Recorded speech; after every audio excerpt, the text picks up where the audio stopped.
Hi, my name is Kelly Fogarty. In today's 5-minute Mindful Medicare Minute, we'll discuss what is Medicare Part B. So let's get started.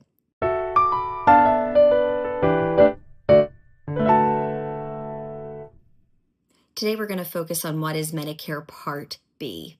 There are two essential parts of original Medicare. Medicare Part A, which we talked about previously, so go check out that video if you haven't seen that already. And today, Medicare Part B, which is your medical portion of healthcare. We'll talk about what is the cost to have Medicare Part B, what benefits are you given, and what can you expect your costs to be if you use your Medicare Part B. The cost for Medicare Part B is something that you would pay monthly.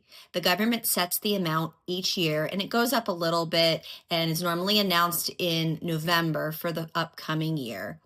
Right now, in 2025, when I'm making this video, the cost for most people to have Medicare Part B is $185 a month. Now, some people might be able to get what they call extra help, where they attest and prove that they have a certain amount of low income and low assets, and they can get their Medicare Part B costs waived or reduced. And then there's the other extreme where people make a higher amount of money and they get assessed what's called IRMAA, income related monthly adjusted amount, where they might pay a higher cost for Medicare Part B. The important things to know about IRMAA would be, number one, it's going to look at your income from 2 years ago. So if you were working 2 years ago and presently you are no longer working, you could file an appeal form to say, hey, I was working 2 years ago, but my income is now below that threshold, and appeal it. Or maybe a spouse has passed away and your income from 2 years ago isn't what it once was. I will link the forms for extra help and the form for appealing IRMAA in the notes below this video. Most people will pay monthly for Medicare Part B off of their Social Security check. If you're not collecting a Social Security check, then you can expect to get a bill in the mail from the government to pay Medicare quarterly, and every once in a while they'll bill you 4 months at a time. If that's hard on your budget and you want to pay it monthly, there's also a form called Medicare EZ Pay where you can set it to come out monthly off of a checking account. Let's talk a little bit about what benefits come along with Medicare Part B. I like to think of Part B as the bulk of what you think of as day-to-day health care.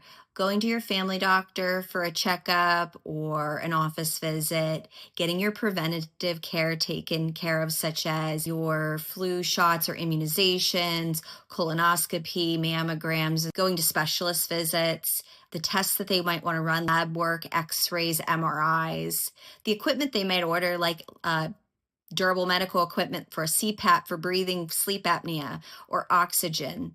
It could also include drugs given in a medical setting, thinking of people who have pain and get epidural injections, or if you're in need of cancer treatment and you're getting chemotherapy outpatient, the drugs they're giving you in those situations would come under Medicare Part B. Another area would be surgeries. If you have a surgery and you might go to the hospital, but they don't admit you, they do the procedure and you come home the same day, that's Medicare Part B. There's a lot of other examples of what falls under Medicare Part B, but 5 minutes isn't enough time to hit them all. But you get the idea. Think of day-to-day health care and stuff that's done outpatient. And finally, let's talk about what your costs would be if you utilize the services in Medicare Part B.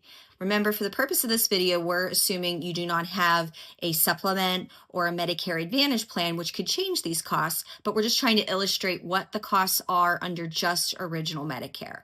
So the first part of Medicare Part B is you would have a deductible responsibility. Right now in the year 2025, that cost is $257. That means the very first thing you use in the year medically, you're going to pay the full amount of the bill till you hit the threshold of that deductible. Now, there's a couple exceptions to that. They do waive the deductible for preventative care, and the deductible is also waived on lab work. After you meet the deductible, then you go to an 80-20 type of scenario. The government will pay 80% of your medical bills, but you are responsible for 20% of your medical bills forever and ever and ever. This is the reason why I'm passionate about what we do and why it's important to talk with a licensed agent to pick something. Whether it's a supplement or a Medicare Advantage plan, both of them limit that you are not paying 20% on your medical bills with no stopping point in place. Well, that wraps us up on Medicare Part B. Check out our next video where we dive into what is prescription drug coverage, Medicare Part D. If you're thinking, hey, what about Medicare Part C? That'll be the following video where we discuss the difference between Medicare supplements and Medicare Part C, which are Advantage plans.